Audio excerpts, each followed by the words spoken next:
Búvaj, že nám búvaj, neboštík premilený, a či tvoj zlatý chrúb vydrží v podzemí, vydrží v podzemí. Môžete na to šáhnout? Áno, môžete. A takto ich nosím preto, vlastne, aby to nebola iba taká suchá veda. Aby to bolo obohatené určitou bizarnosťou. Keď to takto človek, viete, vyťahne spod saka, dostane to taký určitý rozmer. Ondrej Jajcaj měl 14 let, když prvně vlezl do hrobky. Hrobek, které takto navštívil, byly od té doby na stovky. Na Slovensku, v Čechách, ale také v zahraničí. Zajímá ho tam jedno jediné. Zubní protézy neboštíků. História zubného lekárstva je logicky pod zemou. Nad zemou zostali zubárske vrtačky, staré šlapacie a nástroje dobové, ale finálny produkt, opravené chrupy, išli pod zem.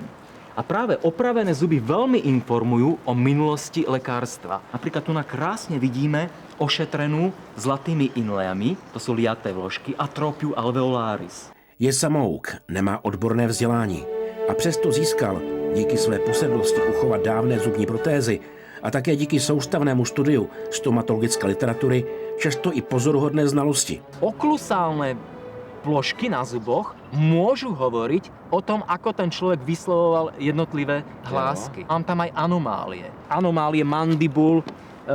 Zas teraz trošku tak žoviálne vyťahnem tu nás vrecka mandibulu. Ľudská sánka, latinsky mandibula, má tiež veľkú výpovednú hodnotu. Napríklad mám v zbierke mnoho týchto mandibul, ktoré evidentne nesú prvky úrazu. Niekto dostal do zubov. Vy takhle se zamyslíte, když třeba vlezete do nějaké takové hrobky, jo? Zamýšlíte se nad životem a smrtí?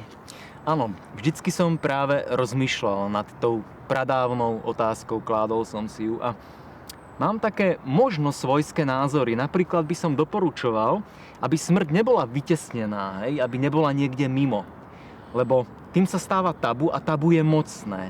Ja by som doporučoval, aby deti už na základnej škole išli na exkurziu do pôrodnice a tam uvideli ohromný dar života, ten zrod, aké to je neľahké. A ďalší týždeň, aby bola harmónia do márnice. Aby si uvedomili, že ten život nie je večný a je záhadný, krásný a limitovaný. A pak ještě přiznává další motiv svého konání. Tvrdí totiž, že zubní protézy, často se zlatými doplňky, vlastně chrání. Před kým? Před vykradači hrobů, mezi něž patří, jak říká, zejména hrobníci. Boli by sme naivní, keby sme si mysleli, že hrobár, ktorý empiricky zistí, že sa to v hrobovej šachte třpití, nezačne to brať. A je akurát otázka, či to on premieňa na alkohol, alebo to muzealizuje. On to zrejme nemuzealizuje. Takže taký človek, použijem čechizmus šoupli, ktorý to muzealizuje a myslí si, že ešte spoločnosť aj jeho prácu neľahku docení, taký možno som len ja. Chtěli jsme se zeptat na správě pražských hřbitovů, zda je možné, aby jeden jediný člověk odtáhl mnohatunovou náhrobní desku. A odpověď? Prý to možné není. A Ondrej Jajcaj si prý jenom vymýšlí. Ondrej se tedy rozhodl, že nám to předvede. Proč si oblík tenhle ten oblek? Jako? Kvôli šlachtickým. Niekedy prichádzam do styku so šlachtickými lepkami a šlachtici ešte aj postmortálne vyžadujú noblesu. Niekedy takíto podivínovia budujú v skutočnosti vedu. Nechcem sa prirovnávať k Šlímanovi, ale prvé decénium 10 ročiom bol označovaný za vykrádača hrobov. A dneska je to niekto oslavovaný. Rozvírej se, hrobátko, nejkrásnější z hrobů. Protože jsme nechtěli Ondreje Jajcaje podporovat v trestném činu, zvolili jsme opačný postup. Na opuštěném pražském hřbitově je několik otevřených a zjevně už dávno vykradených hrobek. Dokáže tedy pan Jajcaj jednu náhrobní desku zavřít? Ja by som tu, viete, tu už došlo k veľmi narušeniu, ale ja sa pokúsim urobiť nemožné. Hej, pozorujte, aby nedošlo k pracovnému úrazu. Tu už ten človek, čo to započal otvárať, to pokazil, hej. Ale ja urobím nemožné, ja tú hrobku pokúsim sa dokonale zavrieť. Zvládl to za necelých 15 minut. Je tedy zjevné, že do hrobky, pokud chce, se dostat umí. A toto už je finalita. Tak, hrobka je zavretá. Tento smiešný malý pajser nám pomohol k tomu, aby sme hrobku zavreli. A ten způsob byste ji otevřeli, jo? Áno.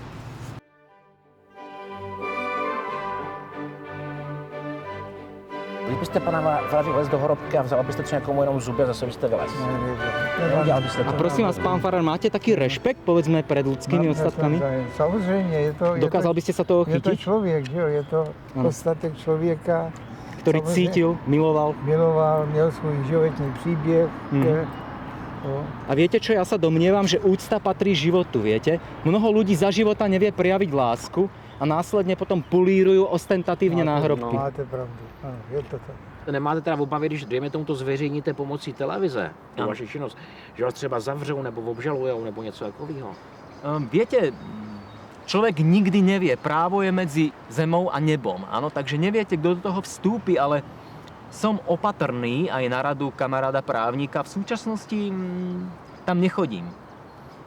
Určite sa túlam s fotoaparátom po hřbitovu a snažím sa o nejakú dokumentaristiku, ale toto je vec dávna. Ja som počkal, človek má trošku, už mám 39 rokov, aj rovinu rozumu a nechcel by som pokaziť túto mnohoročnú, náročnú a mnohovrstevnú prácu.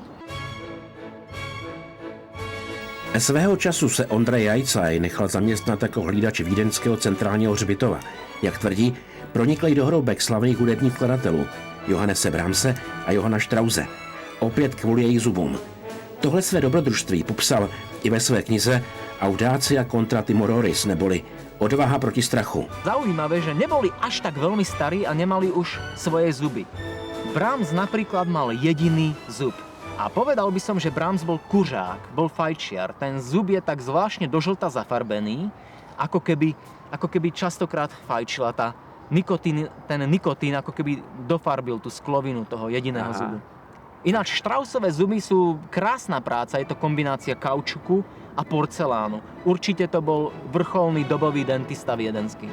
Ať už si o jeho počínání myslíme cokoliv, jeho obsáhlá sbírka, kterou má pečlivě zdokumentovanou a ukrytou, podává svědectví nejenom o dávném zubním lékařství, ale třeba také o sociálním složení obyvatelstva v dané době. Má značnou výpovědní hodnotu. Ale jak pan Jajcaj podotýká, do nekonečna sbírku ukrývat nechce. Rád by jednou vybudoval Muzeum historické protetiky. Já teda si myslím po tomhle všem, co vy jste takhle už zažil, že vy asi nemáte vůbec strach ze smrti, ne? Mám strach z ľudskej hlúposti, asi sa už budem opakovať, ale tá smrť... Nechcem teraz sa zas prikloniť k módnym reinkarnáciám, že ľudia veria na minulé životy, ale z fyzikálneho hľadiska hmota nezanikne. Iba sa reštrukturalizuje, zmutuje v niečo iné a aj to poznanie, nemyslím si, že poznanie sa odovzdáva iba génmi. Zrejme tu bude nejaké informačné pole, ako vedci si pamätajú. Barchetta mia, Santa Lucia, Santa Lucia. Stój.